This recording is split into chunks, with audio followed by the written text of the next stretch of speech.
Breaking news, DeAndre Moore, wide receiver, University of Texas, a junior, is expected to declare for the NFL draft, according to sources at Texas.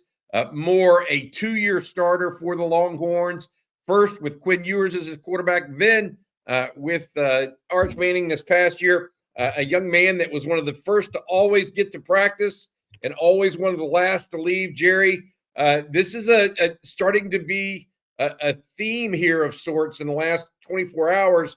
Texas losing not only Lianga Lafau earlier today, but now it looks like DeAndre Moore in a move that was somewhat anticipated, by the way. Lafau was a little bit different in that he was expected to return to college and be a starter. He is going to be in the transfer portal. Moore expected to go into the NFL draft. At least that's what he's telling Texas at this point.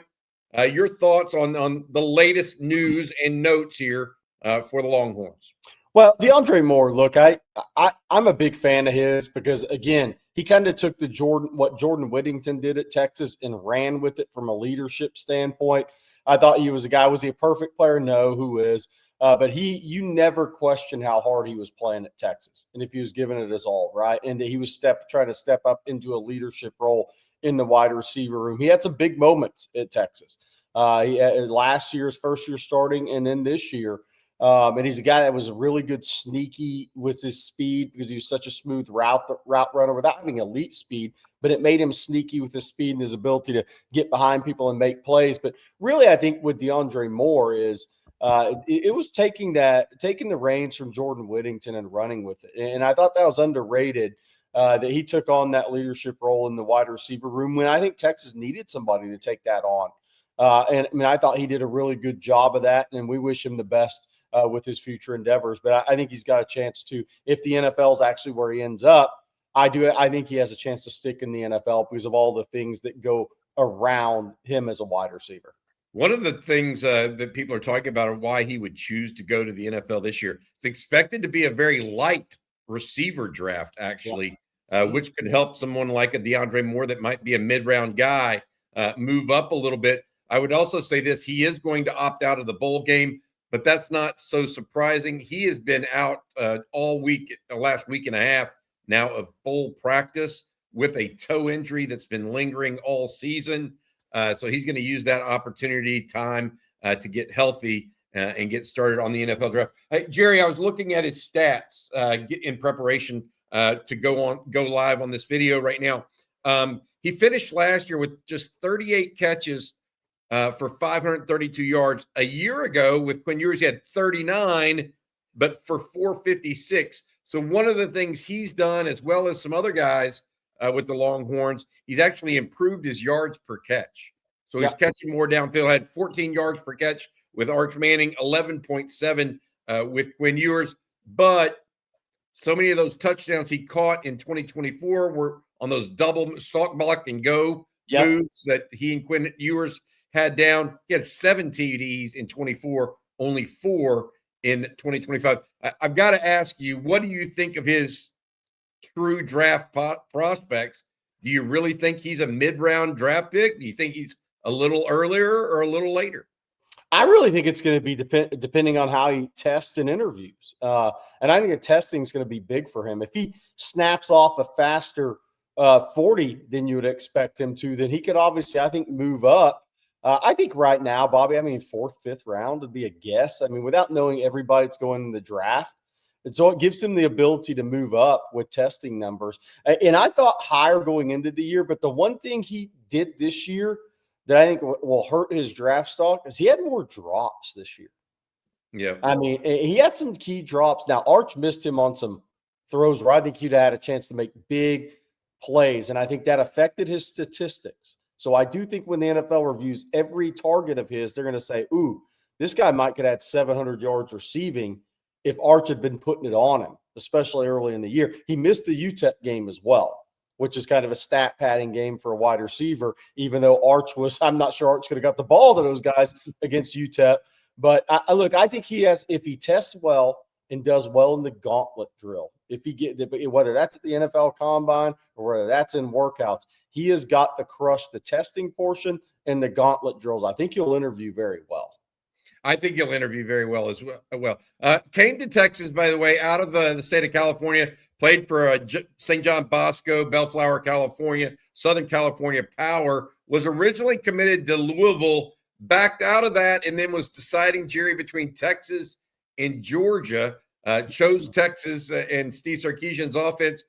You look at this, and he is one of the more highly rated players Texas has grabbed from the state of California, but Texas has kept that kind of pipeline going, not just with Moore, but now Emmett Mosley's from out there. Xavier Worthy was out there before. So the California wide receiver group open and part of the Moore situation. Let me ask you this. What happens if he says he's going to the NFL draft, but somehow comes back and says, no, I'm going to go to the portal instead? Would his value be higher perhaps in the portal than it would be in the NFL draft? You know, a valuable, experienced receiver at a high level like DeAndre Moore. Could be interesting, right? It's going to be interesting because the question is, now that all the schools know he's planning to leave, right?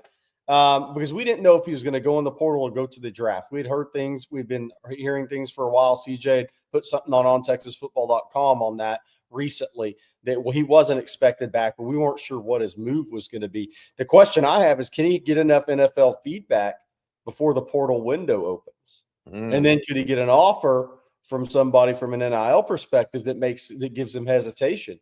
And then he basically backs out of the NFL draft. I mean, look, Texas, that makes me think, okay, Texas may not, and I don't want to say this the wrong way. I mean, Texas certainly wants DeAndre Moore or would want him to be a part of it, but you can only feed so many mouths, right? And Texas expects Ryan Wingo, Emmett Mosley, and Parker Livingston back, as well as Dalen McCutcheon, possibly these other freshman receivers as well. So there's got to be some room there at some level, right? And the possibility of even adding another player in the portal that maybe has a little bit more speed. What do you think the strengths and weaknesses of DeAndre Moore, as we talk about that, and what Texas may try to do to replace him? What do you think those strengths and weaknesses are that you try to improve upon? Tremendously smooth route runner, really good double move route runner. Because he's so smooth, his speed is sneaky. I mean, look, if he gets to a combine, he's going to run sub 4.5. It's just, is he going to run 4.4, 4.41? What's that going to be? He's fast. He's a fast football player. You saw it against Georgia when he caught the hitch, broke the first tackle, and went 65 yards, and those guys really weren't closing on him or somewhere about there. I mean, he's run away from some fast players in the SEC before. But I think those are his strengths, and I think his strengths are also the character part of it, because we got to remember this too. He didn't play his first year, and he stuck it out and stuck with his development. A lot of guys hit the portal if they don't play year one. So he gets some points for that. I think one area that Texas can improve that spot with DeAndre Moore is maybe a little bit twitchier after the catch. Yeah. To maybe make more people miss after the catch, maybe turn the 12-yard pass into 18 or 19 and make it an explosive play.